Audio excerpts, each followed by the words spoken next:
আসসালামু আলাইকুম, টেকটিউবার চ্যানেল সবাইকে স্বাগত। আজকে আমরা দেখব কিভাবে একটি ফেসবুক পেজ বা একটি ইউটিউব চ্যানেলের জন্য লোগো ক্রিয়েট করতে হয়। প্রথমে আমরা অ্যাডোবি ইলাস্ট্রেটর ওপেন করব। আমরা মূলত টেকটিউবারের এই লোগোটা কিভাবে আমরা বানিয়েছি সেটা দেখব। প্রথমে আমরা যা করব, ফাইল থেকে নিউ থেকে আমরা একটা আর্টবোর্ড নিব, যেটা 1024 বাই 1024 পিক্সেল হবে। 24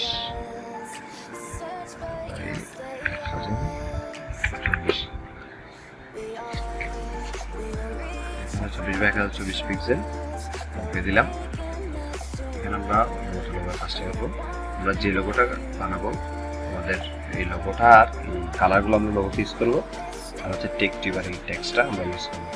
সেজন্য আমরা সব প্রয়োজনীয় এলিমেন্ট এখানে রাখলাম কাজের সুবিধার্থে।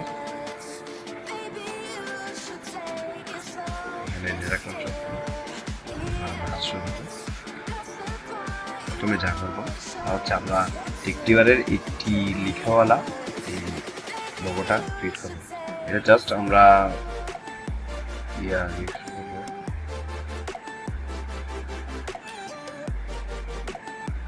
স্ট্রোক দিয়ে পারবো।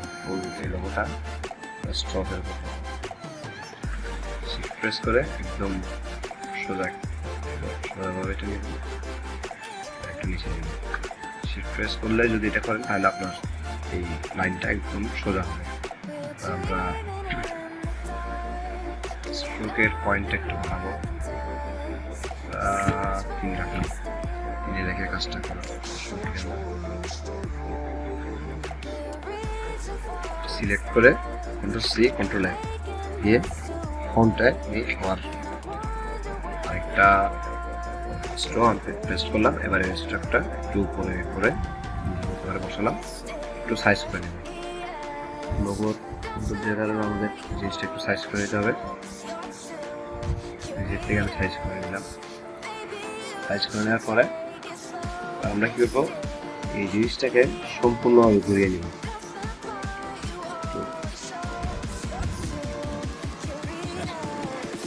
জিনিসটাকে আমরা সম্পূর্ণভাবে একদম হুবহু ঘুরিয়ে নিব। তার জন্য দুইটা স্ট্রোক সিলেক্ট করলাম। মাউসের রাইট বাটন ক্লিক করে ট্রান্সফর্মে ক্লিক করে রিফ্লেক্ট দিলাম। রিফ্লেক্টে ক্লিক করলে আমরা যদি পাশাপাশি ঘোরাতে চাই তাহলে ভার্টিক্যাল দেবো, যদি উপর নিচে ঘোরাতে চাই তাহলে হরিজন্টাল দেবো। দেখেন প্রিভিউ দিলাম। এইবার উপর নিচে ঘুরাইলে আমাদের এই স্ট্রোকটা এরকম হবে, আর যদি ভার্টিক্যাল করে তাহলে আমাদের স্ট্রোকটা এই সাইডে এই পাশে কপি হবে, পাশের দিকে কপি হবে। কারণ আমাদের দরকার এক সাইডে কপি হবে, তাই আমি ভার্টিক্যাল দিয়ে কপি দিলাম।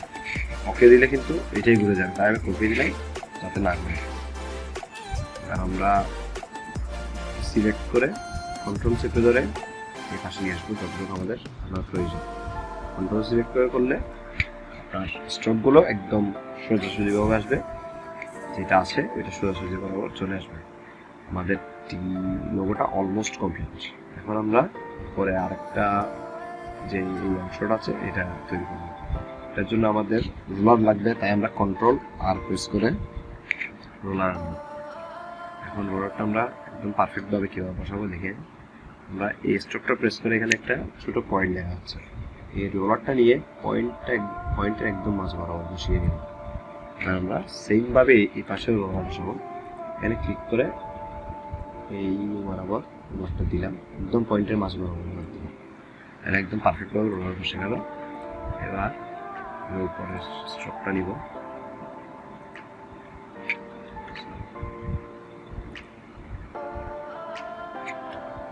কন্ট্রোল প্রেস করে করবেন, এতে আপনার স্ট্রোকটা সোজাভাবে যাবে।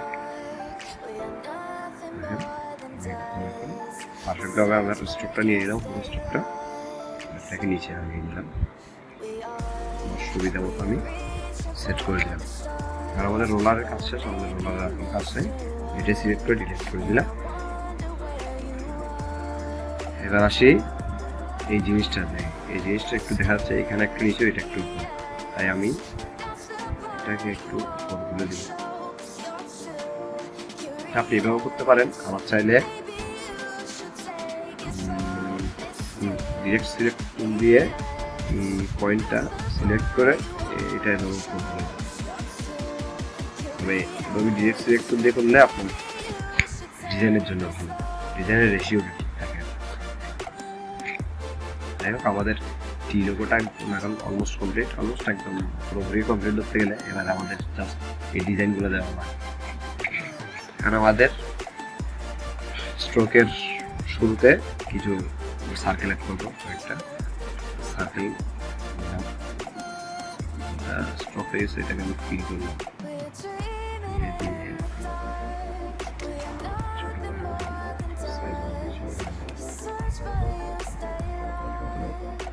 একদম স্ট্রোকের মাঝ বরাবর বসিয়ে এটাকে বসিয়ে এবার সেমভাবে সিলেক্ট করে আমার এই জায়গায় দিলাম, মাঝ বরাবর বসিয়ে এলাম।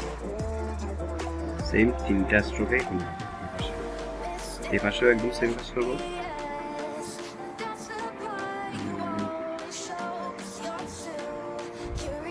আমরা একটা কাজ করতে পারি, 3টা সার্কেলকে সিলেক্ট করে ট্রান্সফর্ম রিফ্লেক্ট দিয়ে ভার্টিক্যালি আমি ট্রান্সফর্ম করি, কপি করলাম। কপি করে এটাকে আমি একদম শিফট প্রেস করে একদম পারফেক্টভাবে বসে গেল। স্ট্রোকের মাঝ বরাবর সেগুলো বসে আছে। আমাদের উপরের অংশ শেষ, আমরা নিচের অংশে বৃত্তগুলো আবার বসাবো। এই বৃত্তটাকে সিলেক্ট করলাম, এবারে এখানে নিয়ে আসলাম। এটা আমি এই স্ট্রোকের মাঝ বরাবর বসিয়ে দেবো। এবার এটা কপি করে এই স্ট্রোকের মাঝ বরাবর বসিয়ে দিব। এবার এটা কপি করে এই স্ট্রোকের মাঝ বরাবর দিয়ে কপি করে স্ট্রোকের মাঝ বরাবর। এখানে আমাদের লোগোটা অলমোস্ট কমপ্লিট, একদম সম্পূর্ণ কমপ্লিট। আমরা জাস্ট এখন কালারটা দিয়ে লোগোটা তৈরি করে নেব। এখন আসুন কীভাবে কালার দিব,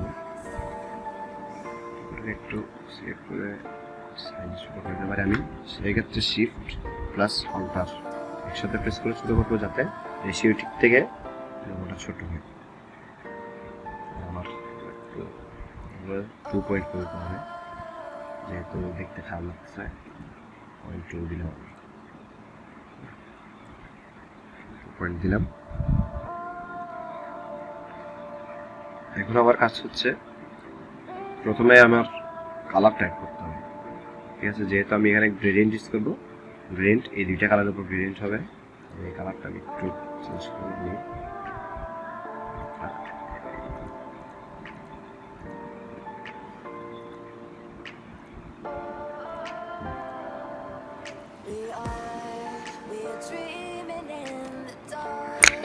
এই 2টা কালারে আমি লোগোটা ক্রিয়েট করি।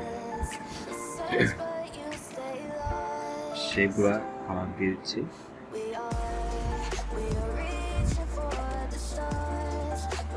আমি এখান থেকে গ্রেডিয়েন্ট সিলেক্ট করাটাই আমার স্ট্রোক কালারটা গ্রেডিয়েন্ট হয়ে গেছে। অলরেডি দেখেন এখানে এই স্ট্রোক কালারটা অলরেডি গ্রেডিয়েন্ট হয়ে গেছে। এখানে হোয়াইট আর গ্রে কালার আছে, যেহেতু হোয়াইট আর গ্রেতেই একদম গ্রেডিয়েন্ট হয়ে গেছে।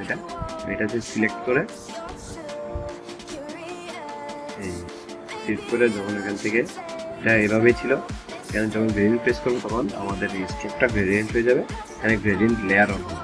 লেয়ার অন হলে আমি এই যে গ্রেডিয়েন্টের যে সাইডে হোয়াইট কালার আছে সেই সাইডে প্রেস করে কালার পিকার অন করবো। অন করে শিফট প্রেস করে কালার পিকার দিয়ে এই কালারটা নিয়ে শিফট প্রেস করে নিলে কি হবে, থেকে দেখে শিফট প্রেস করা নিলে এভাবে দেওয়ার পর মাত্র কিন্তু পুরোটা ফিল কালার হয়ে যাবে। এটা কিন্তু স্ট্রোক কালার হবে না। স্ট্রোক কালার করতে গেলে বা গ্রেডিয়েন্টের কালার অ্যাড করতে গেলে আপনার শিফট প্রেস করে কালারটা নিতে হবে। আমি শিফট প্রেস করে এখানে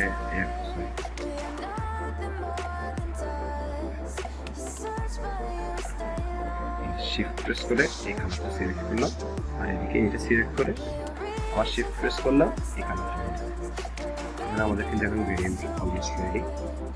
এই গ্রেডিয়েন্টটা রেডি, দেখতে সুন্দর লাগে। ঠিক আছে, এখন গ্রেডিয়েন্ট এটা রেডি। সেই হিসেবে আমি সব সিলেক্ট করে একসাথে